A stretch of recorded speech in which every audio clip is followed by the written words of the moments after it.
एक्स NDFB केसनिफ्राय मुक्त जानो हायासै। सिगनेटरि बिथां रन्जन दैमारि बिथाङाबो दिनैसिमहालागै जेलावनो दंबाय थायो।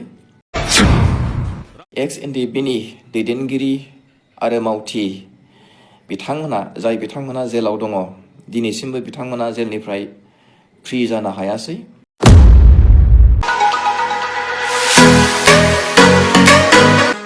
नोंथांमोना बाइक एबा स्कुटि लानो सानदों नामा? बाइक एबा स्कुटि लानो सानदोंब्ला गोबाव दाखालामसै। चिरां जिल्लानि काजलगावनि फ्लाइअभार खाथियाव थानाय DJTBS डिलाराव थांनानै लायदो। बेयाव फाइनान्सनिबो राहा दं।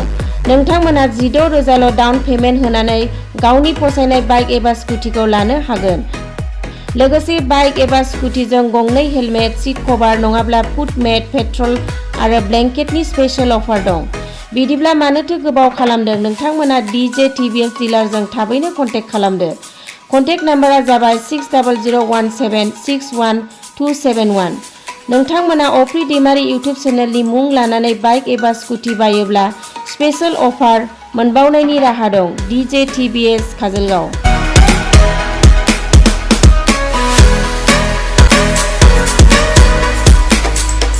एक्स एनडिएफबिनि सासे गोख्रों दैदेनगिरिमोन, सासे समाव पाब्लिसिटिमोन।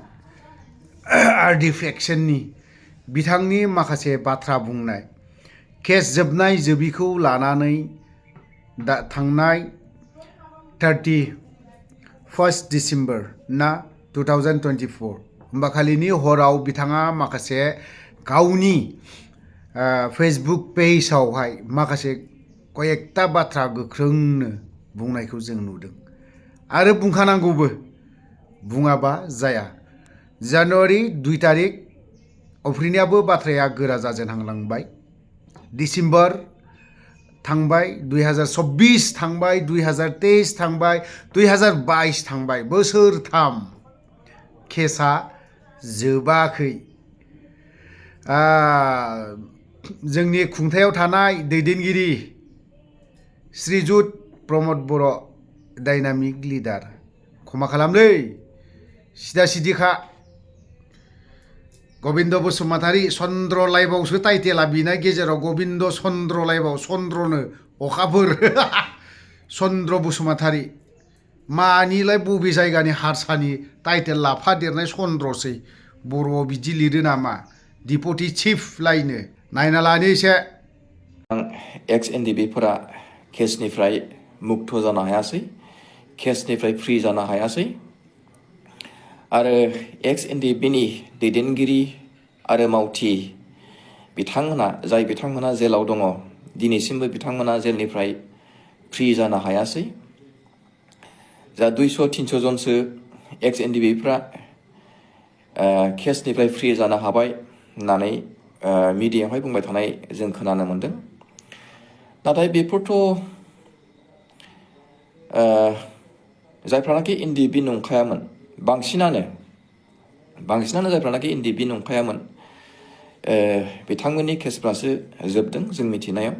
आरो अरिजिनेल ट्रेन्ड एक्स एनडिएफबिनि केडार्सफोरा दिनैसिमहालागै गवाखै। सागानगिरि, साइन होग्रा, सिगनेटरि बिथां रन्जन दैमारि बिथाङाबो दिनैसिमहालागै जेलावनो दंबाय थायो। बिथाङाबो दिनैसिमहालागै गवाखै। बिनिखाय जों सानो जे 2020, 2021, 2022, 2023 आरो 2024 बे बोसोरब्रै समा बर'फोरनि थाखाय मोनसे साव गोनां बोसोर होननानै जोङो साननानै लाबाय। गोजोन्थों।